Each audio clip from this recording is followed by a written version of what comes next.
India Pakistan का conflict फलस्तीन से तवज्जो हटाने के लिए है। Well let's understand. देखिए, इस वक्त जो दुनिया की सुपर पावर है फिलहाल अमेरिका है, और अमेरिका बेकरारी के साथ ईरान से जंग लड़ना चाहता है। पर अमेरिका ईरान से जंग क्यों लड़ना चाहता है? उसके लिए आपको ये समझना पड़ेगा कि 1971 में निक्सन ने गोल्ड स्टैंडर्ड खत्म कर दिया, यानी US dollar will not be backed by the gold from 1971, क्योंकि अमेरिका के पास इतना गोल्ड था ही नहीं जितनी रीपेमेंट्स करनी पड़ती थी। बहुत सारे एलाइज नाराज भी हुए अमेरिका के, लेकिन अमेरिका ने फिर भी इंश्योर तो करना था ना कि कुछ तो हो इसकी बैकिंग पे। तो अमेरिका ने शुरू किया पेट्रो डॉलर। ओपेक कंट्रीज के साथ नेगोशिएट किया कि दुनिया में जब भी कभी ऑयल की ट्रेड होगी वो यूएस डॉलर में होगी। आर्टिफिशियल था बट एटलीस्ट एक बैकिंग मिल गई यूएस को। पिछले 50 साल से अमेरिका ने इंश्योर किया है कि दुनिया में जब भी ट्रेड हो वो यूएस डॉलर में हो ऑयल की, और कोई इसके खिलाफ जाएगा तो हम जंग लड़ेंगे। और अमेरिका ने इराक के साथ जंग लड़ी है, अफगानिस्तान के साथ जंग लड़ी है, कर्नल कदाफी की गवर्नमेंट खत्म की है, जस्ट टू इंश्योर कि पेट्रो डॉलर अपनी जगह कायम रहे।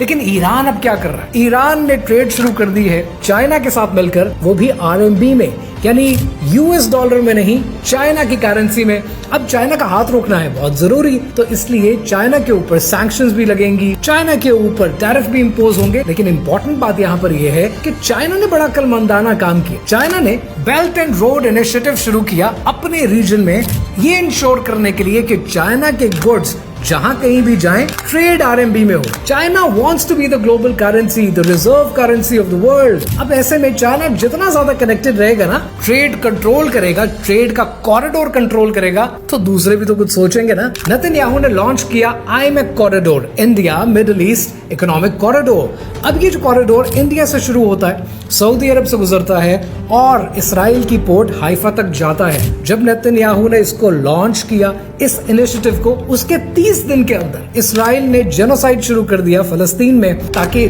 कोई ऐसा जानदार बाकी न रहे कि जो हाइफा पोर्ट तक इस ट्रेड कॉरिडोर के कंट्रोल को मुतासर कर सके। अगर इसराइल और अमेरिका जंग लड़ते हैं ईरान के साथ, तो उसकी वजह यह है कि इसराइल के इस पूरे ख्वाब को कोई रोक सकता है तो वो सिर्फ ईरान रोक सकता है, और ईरान की अगर कोई मदद कर सकता है तो वो पाकिस्तान कर सकता है। तो इससे पहले कि पाकिस्तान मदद के लिए आए, इसको कहीं और उलझा दो। Hence Pahalgam, hence water crisis, hence US की खामोशी, हेंस पाकिस्तान इंडिया कॉन्फ्लिक्ट। ये सब बातें आपके लिए जानना इसलिए जरूरी है कि कभी इसराइल ने और अमेरिका ने अटैक किया ईरान पर, तो शायद आपको शिया सुन्नी फसाद में फंसा दिया जाए। लेकिन आपने ये जानना है कि ऐसी सिचुएशन में आपने साथ देना है ईरान का, क्योंकि ईरान खड़ा है इसके खिलाफ, और इस जालिम को, इस बर्बरियत के निशान को और इसके वजूद को हम नहीं मानते।